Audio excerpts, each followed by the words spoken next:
Bonsoir. L'émission Décryptage reçoit pour vous ce soir le président du parti Les Souverainistes, Ephrem Dav Mafouma. Président, bonsoir. Bonsoir, madame. Président, vous avez initié des concertations stratégiques dans les arrondissements et les départements du pays. Quel est le but visé derrière cette initiative louable? Alors, il faut d'abord expliquer une chose aux Congolais.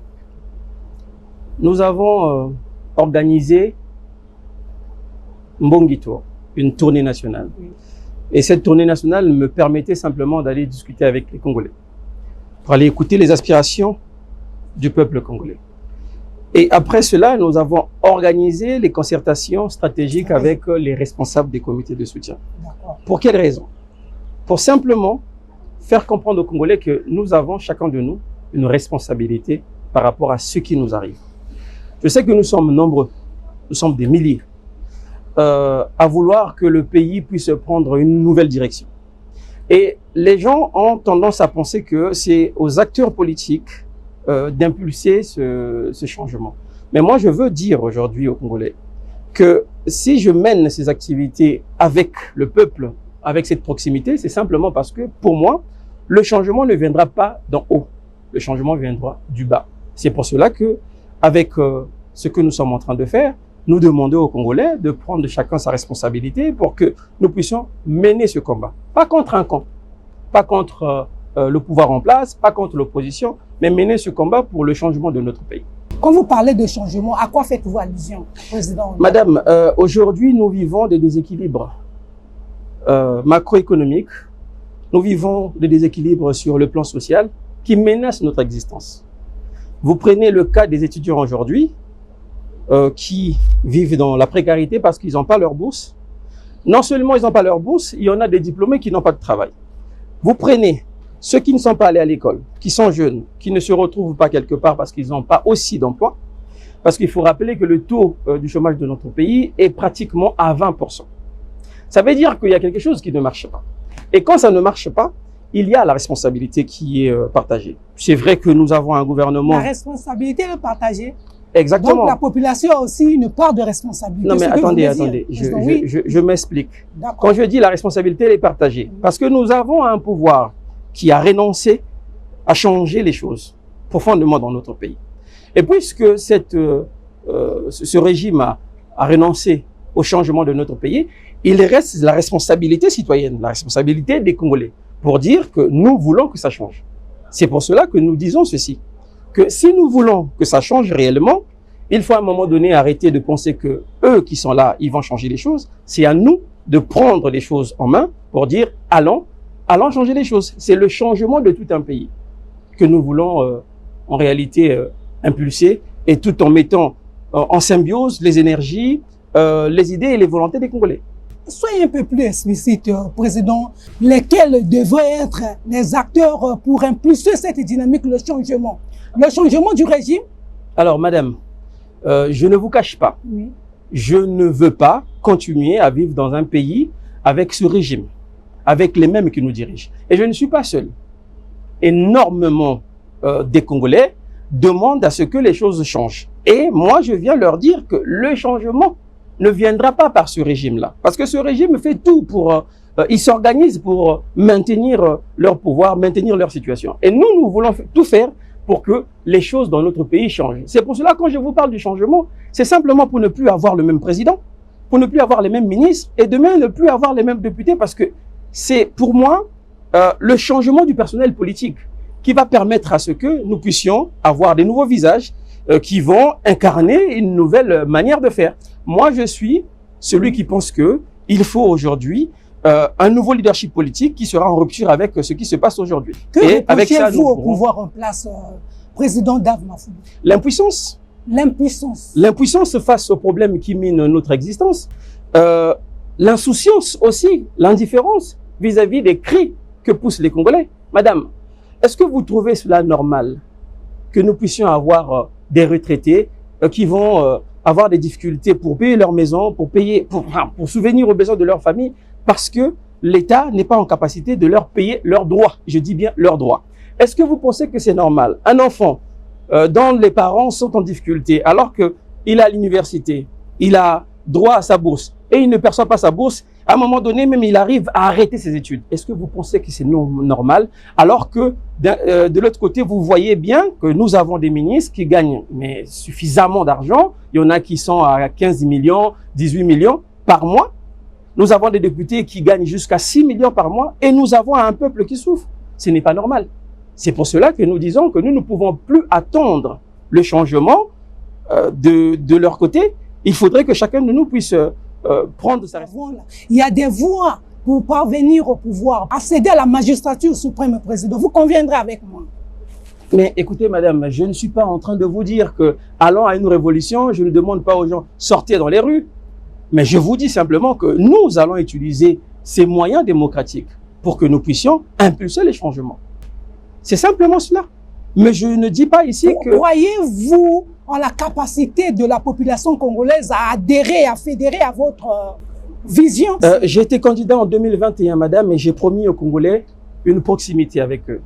En 2022, d'abord en 2021, quand j'ai fini les élections, j'ai fait la ronde du pays pour aller remercier ceux qui ont voté pour moi, ceux qui m'ont fait confiance. En 2022, je me suis présenté à une élection et j'étais avec les Congolais. En 2023, j'ai organisé la tournée Mbongi Tour, je suis avec les Congolais. 2024, je suis avec les Congolais. En 2025, je suis avec les Congolais avec les concertations stratégiques. Justement, c'est simplement pour vous dire, c'est simplement pour vous dire, madame, que je suis tous les jours avec les Congolais.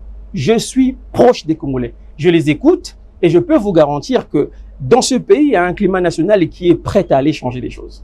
Les Congolais sont prêts. C'est à nous, les acteurs politiques, de regarder comment nous pouvons faire. C'est pour cela que moi je dis, nous les politiques, on a notre responsabilité, le peuple aussi a sa responsabilité et nous allons trouver des moyens légaux, des moyens, le moyen démocratique pour aller exprimer ce désir de changement. D'accord, ok. Bon. Président Dave Mafoula, lors des concertations stratégiques, pouvez-vous épingler quelques doléances de la population congolaise? Aujourd'hui, s'il y a une préoccupation majeure dans notre pays, dans les grandes villes, vous avez par exemple le problème d'insécurité. Les gens sont en insécurité. Dans tous les quartiers de Brazzaville, c'est la même chose, à Pointe-Noire et dans d'autres villes du Congo. Vous avez une autre préoccupation des jeunes qui est l'emploi. Je vous ai dit aujourd'hui que nous avons un pays qui a un taux de chômage qui est à 20%. Vous ne pouvez pas avoir un pays socialement calme si vous n'avez pas des possibilités d'employer vos jeunes. C'est pour cela que nous voyons la délinquance un peu partout. Et donc, il y a énormément de choses. C'est vraiment récemment, le directeur de la police a initié des descentes dans les arrondissements pour aller échanger avec les maires, les chefs de quartier. Voilà. C'est une bonne chose. Mais est-ce que cela suffit? Aujourd'hui, je veux simplement qu'on vous parle ou qu'on nous parle des réalités, des résultats. Est-ce que nous avons l'impression qu'il n'y a plus de délinquance dans notre pays? Selon vous, qu'est-ce qu'il faut faire en tant que leader d'opinion? Mais aujourd'hui, j'ai dit ceci. Avant de régler un problème, le problème de la délinquance ne se règle pas parce qu'il y aura une descente de la police quelque part. Il faut trouver le nœud du problème. Le nœud du problème, c'est quelque part. L'enfant qui est délinquant dans la rue, c'est parce que quelque part dans sa maison, il y a un manque. Le manquement, ça peut être peut-être par rapport aux subventions que son père peut lui donner. Si son père n'a pas de travail, si lui-même n'a pas de travail, si sa mère n'a pas de travail, mais l'enfant là doit manger. L'enfant là doit peut-être acheter un téléphone.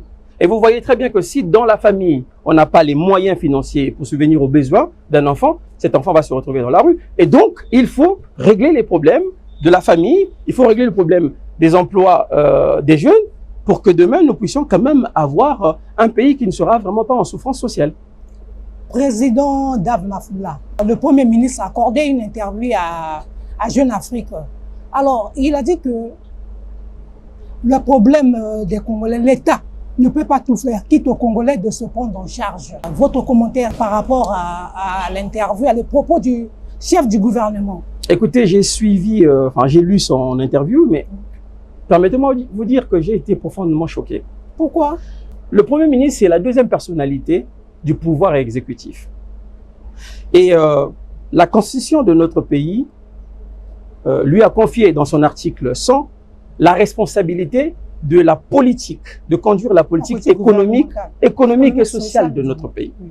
Ça veut dire que le Premier ministre est un levier important de la vie politique. Ça veut dire que sa parole, c'est une parole institutionnelle. Et quand on a une parole institutionnelle, on ne se permet pas de dire tout ce qu'on veut dire. Tout simplement parce que la parole institutionnelle doit rassurer. Et il faut qu'il y ait un rapport de vérité.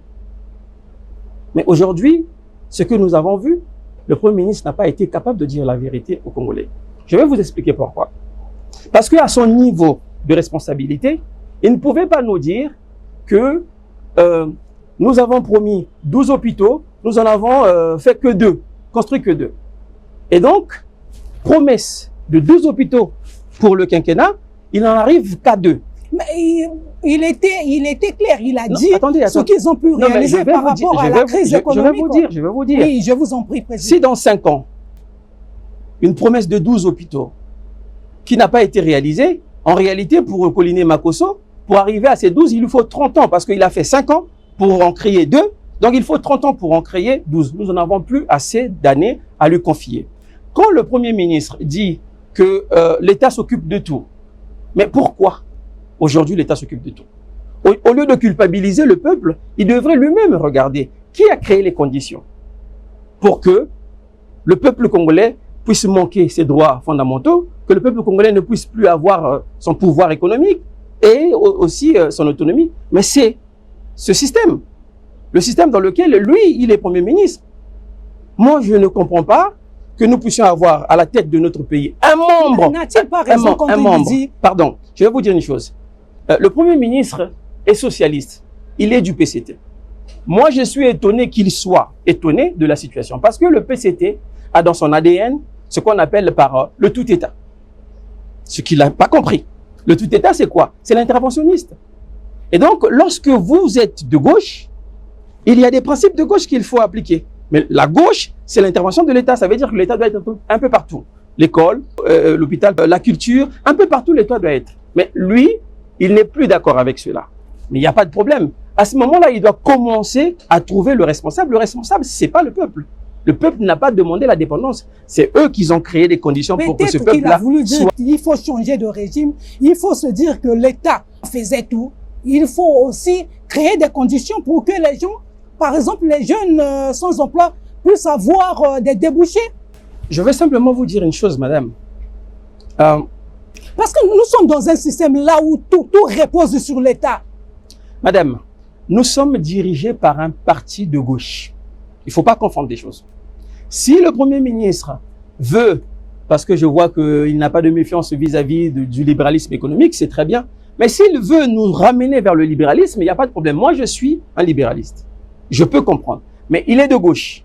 Et s'il veut nous dire que finalement, il faut emboîter les pas vers la politique de l'offre, à ce moment-là, c'est à lui de commencer à impulser ce mouvement au sein de son parti. Est-ce que c'est un aveu d'échec selon vous? Mais c'est un aveu, non seulement un aveu d'échec, c'est un aveu de déconnexion.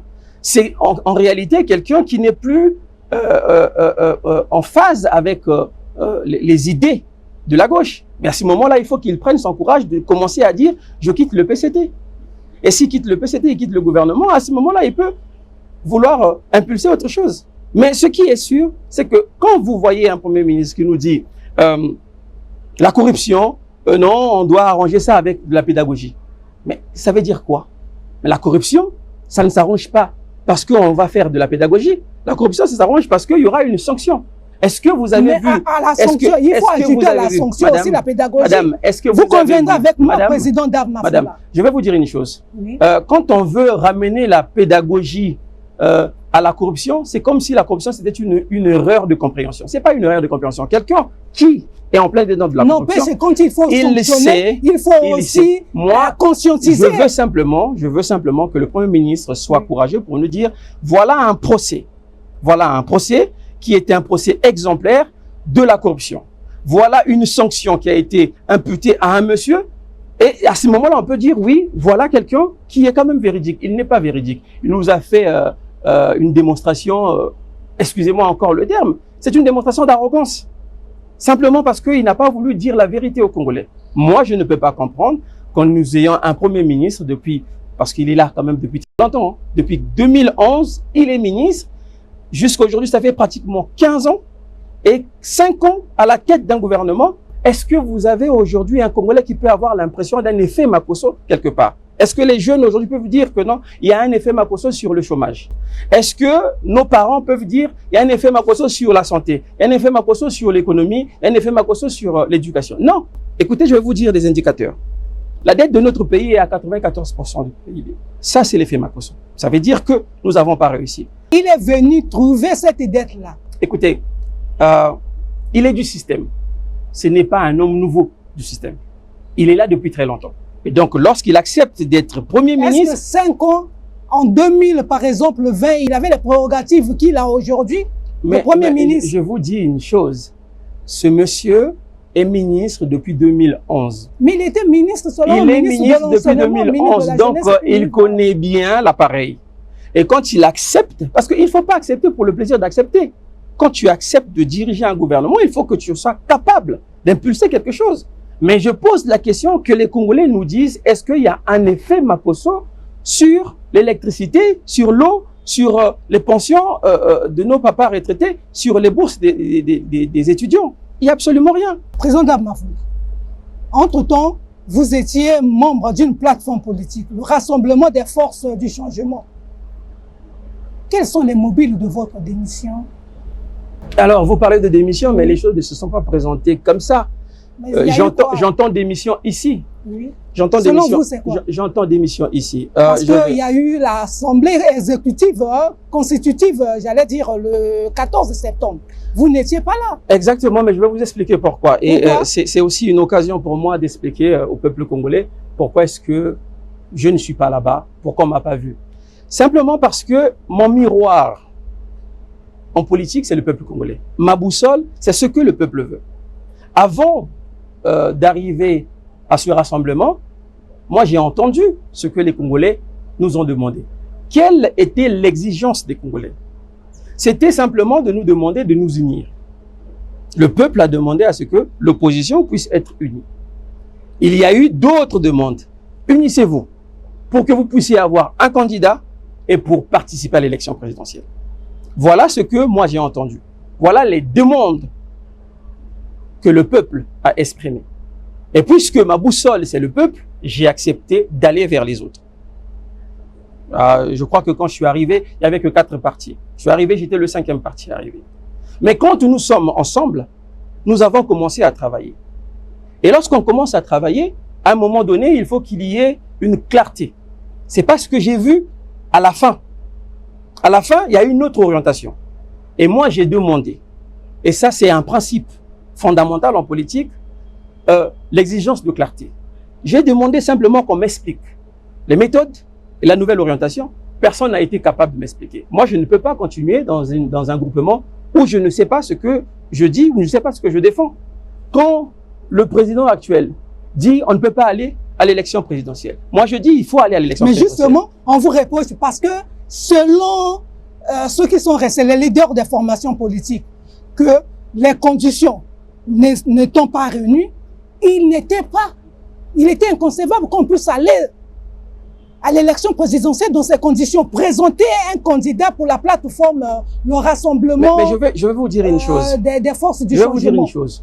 Nous sommes à l'autre. N'ont-ils pas raison quand ils ont dit non, les conditions? Non, ils n'ont pas raison. Je vais vous expliquer pourquoi. Ils n'ont pas raison. Je vais vous dire pourquoi ils n'ont pas raison. Tout simplement parce que... parce qu'ils ont évoqué la gouvernance. Est-ce que je peux avancer? Je peux avancer. Je vais vous dire pourquoi ils n'ont pas raison. Ils n'ont pas raison. Ils n'ont pas raison parce que nous connaissons le Congo. Et personne de ceux qui sont restés, personne peut aujourd'hui me dire que le président Sassou va créer des conditions d'une meilleure gouvernance parce qu'il y a certaines personnes qui sont en train de chialer. Non. Le changement ne peut arriver que lorsque on vous voit en train de travailler. L'opposition, jusqu'à aujourd'hui, elle n'est pas travailleuse. Et moi, je ne voudrais pas être dans une opposition qui va entretenir l'illusion. Moi, je vous ai dit, depuis que je commence... L'opposition, vous dites que l'opposition, ce sont vos propos. Ah bon? J'assume. Je dis, mais bien évidemment, madame. Vous voyez, ce qui agace certaines personnes... Sur quoi se fondent vos allégations? Madame, ce qui agace certaines personnes, c'est ma vérité. alors moi je dis la vérité. Eux, ils savent, ceux qui sont restés, ils savent. Je ne suis pas le seul à se retirer. Hein. On est 3 partis à se retirer. Oui, je sais que c'est le président. Ce qui agace, c'est la vérité. Moi, je ne veux pas. Le président Célestin, je ne veux pas que nous puissions. Est-ce que c'est vous qui avez initié ça? Vous avez convaincu les 2 autres à quitter la plateforme de l'opposition? Pas du tout, pas du tout, pas du tout. Chacun de nous a analysé la situation politique de notre pays et chacun de nous a essayé de défendre cette vision où il faut pour nous aller à cette élection. Pourquoi je le dis? Parce que en aucun jour, nous pouvons espérer de la bonne volonté du président d'organiser une élection crédible. Ça ne se fera pas. Mais nous avons eu 5 ans devant nous. 5 ans. De 2021 à aujourd'hui, ça fait 5 ans. Pourquoi les gens se réveillent que maintenant? Pour aller demander, non, il faut qu'il y ait des conditions. On était où depuis? Maintenant, quand vous demandez les conditions, tout en sachant que rien ne se fera, parce que vous n'êtes pas en capacité de déranger le pouvoir.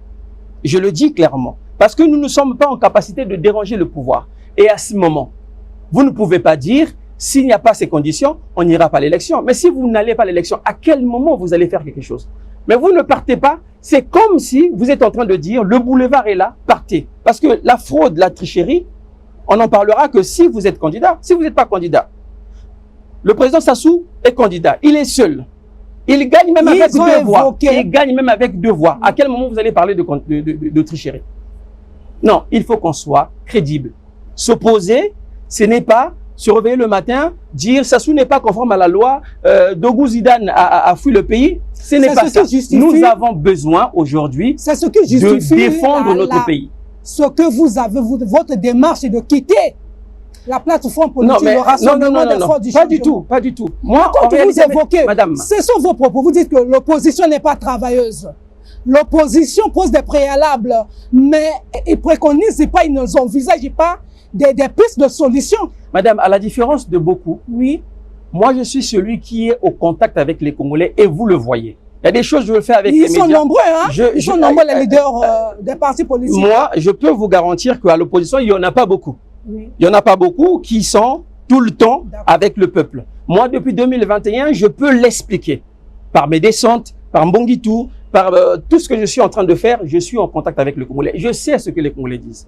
Moi, je ne viens pas, je ne me réveille pas le matin, je suis dans une maison, je commence à crier, voilà ce qu'il faut faire. Non, il faut écouter le peuple. La démocratie, c'est ça. C'est le pouvoir du peuple, ce n'est pas notre pouvoir. Moi, j'ai entendu le peuple nous dire, allons aux élections.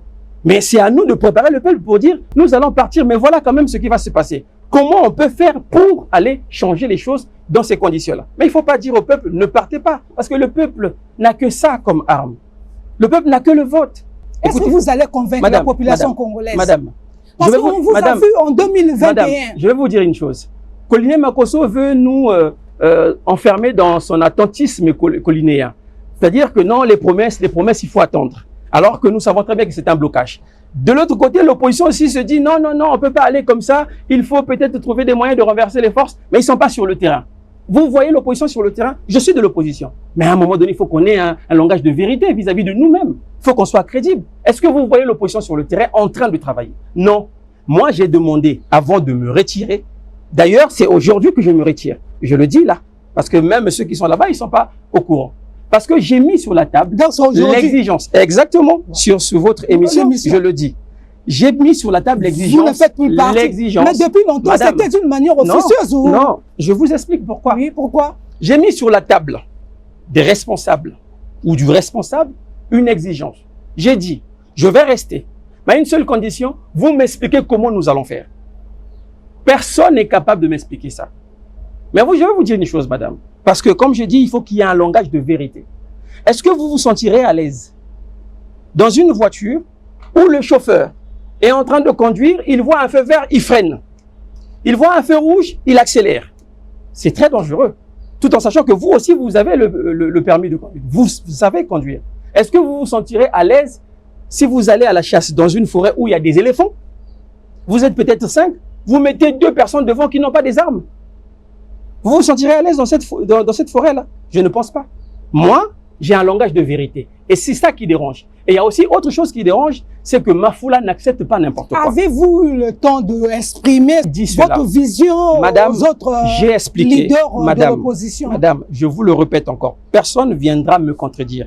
J'ai expliqué, je leur ai dit, je reste dans le mouvement. À une seule condition, vous m'expliquez comment on va faire si on ne part pas à l'élection, comment on va renverser les rapports de force. Personne n'est capable, ça fait 1 mois qu'on ne me répond pas. Et d'ailleurs, au lieu de me répondre, on me trouve des raisons pour dire non, dans ton parti, on a vu ceci. Et là encore, j'ai demandé, expliquez-moi ce que mon parti a fait. Personne n'est capable. Donc, soit je dérange, parce qu'ils savent très bien que moi, j'ai un langage de vérité, soit je dérange, ben soit ils ont leur agenda que nous ne comprenons pas. Mais moi, je pense que ce serait une meilleure manière de laisser Sassou gagner facilement si l'opposition ne part pas à cette élection. À vous entendre parler, président Mafoula, est-ce que vous avez cerné tout le contour, vous avez mûri votre réflexion avant de s'engager dans le rassemblement des forces du changement, dans cette plateforme politique? Mais écoutez, je vous ai dit, quand je me suis engagé, oui, il n'y avait pas cette orientation de ne pas se présenter à l'élection présidentielle. Il n'y en avait pas. C'est arrivé maintenant. La divergence se situe à ce niveau-là. Mais le problème, la rupture ne vient pas par la divergence. Vous savez, la divergence des idées dans un groupe, ça crée la richesse. Ce n'est pas ça. Moi, j'ai dit, je vous explique encore. Lorsque les autres ont dit, oui, nous sommes peut-être 4 à vouloir ne pas aller à l'élection, il faut qu'on change des rapports de force. J'ai dit, ok, je suis avec vous, mais expliquez-moi comment on va faire. D'ailleurs, quand on commence à distribuer des postes, je dis, je ne prends pas. Je ne prends pas des postes parce que je ne peux pas défendre quelque chose que je ne maîtrise pas. Mais vous avez refusé, refusé l'ordre parce non, que simplement derrière parce vous se cachait déjà l'ambition de se présenter en 2026. Mais ça, il le savait. Il le savait déjà. Ça, il le savait. Dès le départ. Mais bien évidemment, mais madame, excusez-moi, j'ai été candidat en 2021.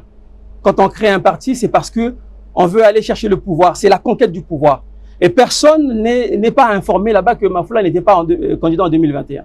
Personne n'est informé. Ils savent tous que j'étais candidat. Et donc, ce n'était pas, ça ne pouvait pas étonner certaines personnes de me voir candidat en 2026. Et encore là, moi, je ne suis pas dans une démarche individuelle. J'ai dit ceci, on trouve un candidat du rassemblement et à ce moment-là, on peut. Parce que pour moi, l'élection est importante.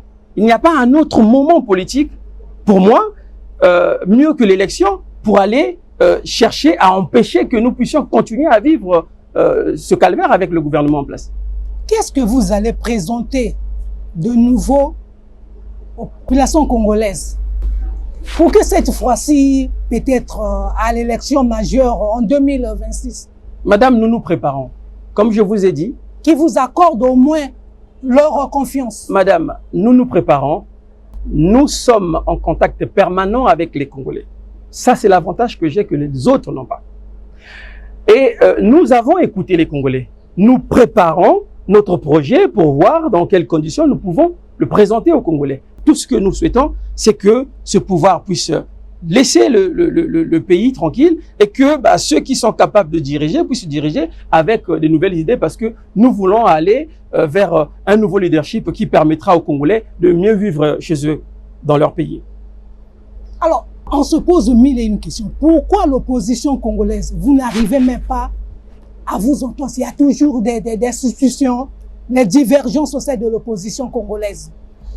Peut-être parce que certains sont matures avec l'âge, mais pas du tout avec l'idée de se retrouver. Et peut-être pour l'intérêt du pays, peut-être certains sont derrière leurs propres intérêts.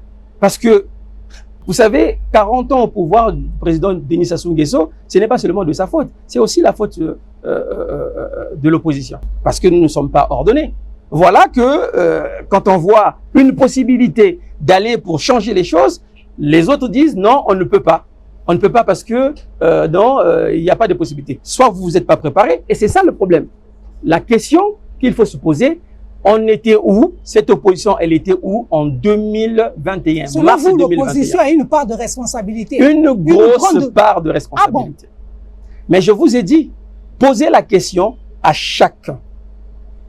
Où ils étaient en mars 2021? L'élection a pris fin en mars 2021. Mars, avril. Vous étiez candidat? Mais moi, j'étais candidat.